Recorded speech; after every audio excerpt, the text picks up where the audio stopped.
નમસ્કાર મિત્રો, સુપરફાસ્ટ સમાચારમાં તમારું સ્વાગત છે।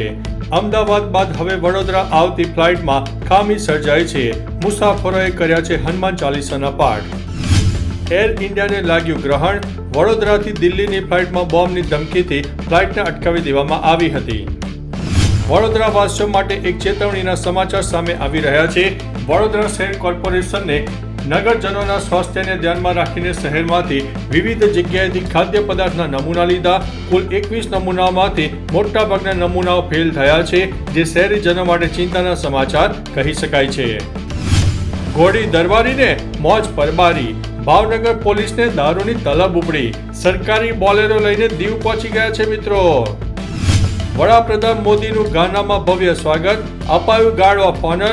રાષ્ટ્રપતિ જોન મહામાએ કર્યું છે સ્વાગત। હિમાચલમાં મેઘરાજાનું તાંડવ। 62 લોકોના થયા છે મોત। 56 લોકો ગુમ થવાના અહેવાલ। કરોડોની સંપત્તિને થયું છે નુકસાન। સોનિયા અને રાહુલે 2000 કરોડની સંપત્તિ પચાવવા કાવતરું ઘડ્યું હતું તેવું ઈડીએ દાવો કર્યો છે। ભાવનગરના ઘોઘાના તગડી ગામે રહેતા યુવાનને કેનેડા વર્ક પરમિટ પર મોકલવાની લાલચ આપીને એક મહિલા સહિત 3 લોકોએ ₹17 લાખ મેળવીને યુવાન સાથે છેતરપિંડી અને વિશ્વાસઘાત કરીને નાસી છૂટ્યા છે। પાલીતાણામાં દૂષિત અને ડોળા પાણીના વિતરણથી લોકોના આરોગ્ય સામે ચેડા જોવા મળી રહ્યા છે।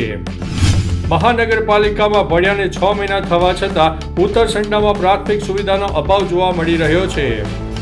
નડિયાદમાં ચાવી બનાવતા યુવકની કોલેજ રોડ પાસેથી નહેરમાંથી લાશ મળી આવી છે।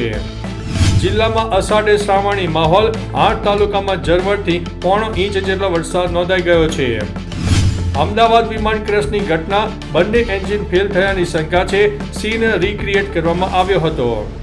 વઢવાણ ગેબના સર પાસે કાર ચાલકે નશાની હાલતમાં બાઇક સહિત 3 વાહનને અડફેટે લેતા તેની ધરપકડ કરવામાં આવી છે। સુરેન્દ્રનગર એલસીબી પોલીસે સ્થાનિક પોલીસને અંધારામાં રાખીને ધાંગધ્રાના દુરમોટ ગામેથી જાહેરમાં જુગાર રમતા 6 શખ્સોને રોકડ સહિતના 87,000થી વધુના મુદ્દામાલ સાથે ઝડપી લીધા છે। પોલીસે તમામ શખ્સો સામે ગુનો નોંધીને કાર્યવાહી હાથ ધરી છે। ટ્રમ્પની બાજી ઉલટી પડી। રેસિપ્રોકલ ટેરિફના કારણે અમેરિકાને જ $82 અબજ નુકસાન થયું છે। તો ચાલો મિત્રો, ફરીથી દેશ અને દુનિયાના સુપરફાસ્ટ સમાચાર લઈને મળતા રહીશો। ત્યાં સુધી અમને રજા આપશો। નમસ્તે।